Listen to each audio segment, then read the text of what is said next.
Assalamualaikum warahmatullahi wabarakatuh. Hi everyone, let me introduce myself. My name is Aisyah Amini Zahara. In this occasion, we will discuss the material about teaching English as a foreign language. Let's check it out. The teaching of English has a long history spanning various periods. In ancient times, particularly in Greece and Rome, language teaching focused on rhetoric and classical grammar. During the Middle Age and Renaissance, the focus shifted to the literature and Latin grammar. In the 18th and 19th centuries, the grammar translation method dominated, emphasizing grammar rules and text translation.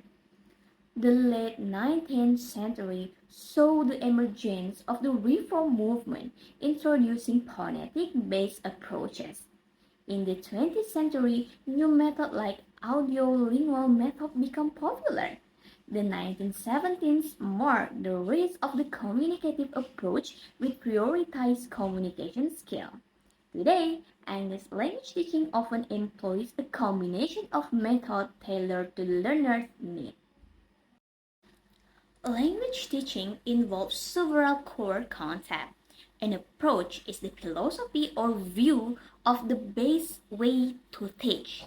A method refers to the specific way of implementing an approach. Techniques are the concrete steps used during the teaching process, while strategies are broader plans to achieve learning objectives. A model provides a general framework or pattern for teaching, helping educators structure their lesson effectively. Several key terms are commonly used in English language teaching. EFL, or English as a foreign language, refers to teaching English in non-English speaking countries. ESL, or English as a second language, refers to the use of English as a second language in everyday life. TESOL, teaching English to speakers of other languages, involves training teachers to teach English. Additionally, Manglish and Singlish are local variations of English, influenced by the native languages of Malaysia and Singapore respectively. There are various methods in English language teaching. The direct method emphasizes the exclusive use of the target language without translation. The indirect method uses experiences or contextual learning to teach language. The physical response method integrates physical movement to aid comprehension. The grammar translation method focuses on mastering grammar rules and translating text. Lastly, the communicative approach emphasizes interaction and effective communication skills. The audiolingual method is a language teaching approach based on repetition, drills, and mimicry to develop speaking and listening skills. It emphasizes habit formation through practice. Here's a brief explanation and example. Example of audiolingual method. Teacher say, repeat after me. I am a student. Student say, I am a student. Teacher say, now change student to teacher. I am a teacher. Student say, I am a teacher. Teacher asks a question. Are you a teacher? Students say, are you a teacher? This method involves repetition drills to reinforce correct pronunciation, structure, and fluency. The focus is on oral skills rather than grammar explanation with minimal use of the learner's native language. English teaching can be conducted through different approaches. Traditional approaches focus on memorization and grammar drills. On the other hand, constructivist approaches encourage active participation from students in the learning process.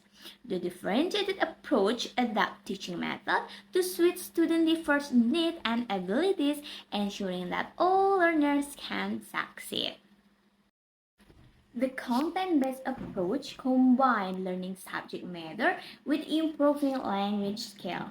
Content objective focus on mastering subject material, while language objective aim to enhance English proficiency.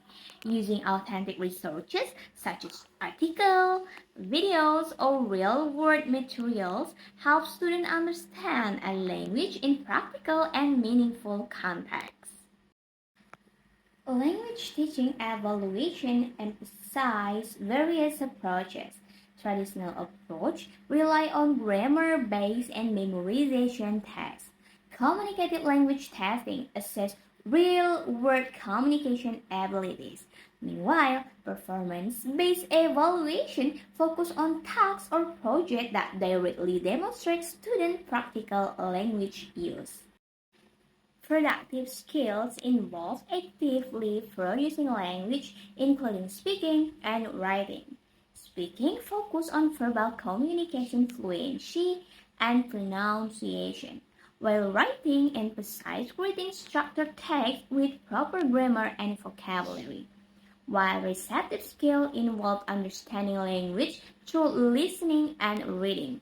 Listening focuses on comprehending spoken language, while reading involves understanding written text and vocabulary. And then receptive skill, the relationship between receptive skill and productive skill is receptive skill support productive skill. For example, listening improves speaking, while reading enhances writing. Both are essential for balanced language learning. Teaching adults requires a unique approach called andragogy, which emphasizes self-directed learning. Adult learners play an active role in their education by setting goals and managing their learning process. Additionally, transformative learning focuses on changing perspective and making the learner experience meaningful and relevant to their personal or professional lives. Okay guys, that's all material today. Thanks for watching. Bye bye.